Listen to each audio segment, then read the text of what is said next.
હું સમગ્ર ક્ષત્રિય સમાજને પણ નમ્રતાપૂર્વક વિનંતી કરવાના મતનો છું। અમારે આપ સૌના સાથની પણ આવશ્યકતા છે, અમારે આપ સૌના સાથની પણ આવશ્યકતા છે। મંચ પર જ્યારે આટલા બધા અમારા ક્ષત્રિય સમાજના આગેવાનો અમને સમર્થન આપવા માટે આવ્યા છે, એમનો હું હૃદયપૂર્વક આભાર માનું છું, એમને ધન્યવાદ પાઠવું છું। હું સમગ્ર ક્ષત્રિય સમાજને પણ નમ્રતાપૂર્વક વિનંતી કરવાના મતનો છું, અમારે આપ સૌના સાથની પણ આવશ્યકતા છે। દેશના હિત માટે, રાષ્ટ્રના હિત માટે મોટું મન રાખીને ભારતીય જનતા પાર્ટીના સમર્થનમાં આપ સૌ પણ જોડાઓ એવી નમ્ર વિનંતી સાથે આપ સૌનો ખૂબ ખૂબ આભાર। ભારતીય જનતા પાર્ટી રાજકોટમાં અગાઉથી ઘોષણા કરેલી છે કે રૂપાલા સાહેબ 16 તારીખે ફોર્મ ભરશે।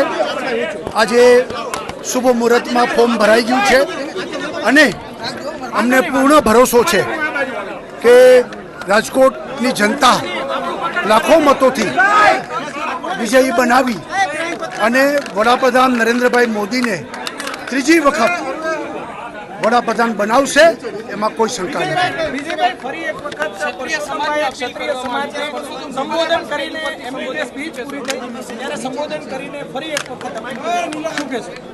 સ્વાભાવિક છે, રૂપાલા સાહેબે બહુ સ્પષ્ટ એમની સ્પીચમાં કીધું છે કે ક્ષત્રિય સમાજની મારે જરૂર છે અને હું અપીલ કરું છું કે મોટું મન રાખી અને ક્ષત્રિય સમાજ મદદ करसे।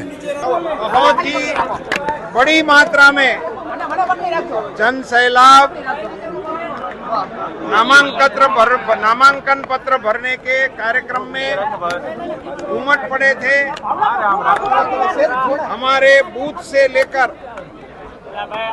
राज्य के तक के पदाधिकारी, धारासभ्य महोदय, सांसद महोदय और नगर पालिका के और जिला पंचायत के सभी जनप्रतिनिधि की उपस्थिति में बहुत ही उल्लासपूर्ण वातावरण में नामांकन पत्र भरने की प्रक्रिया संपन्न हो गई है। आप सबको बहुत बहुत धन्यवाद।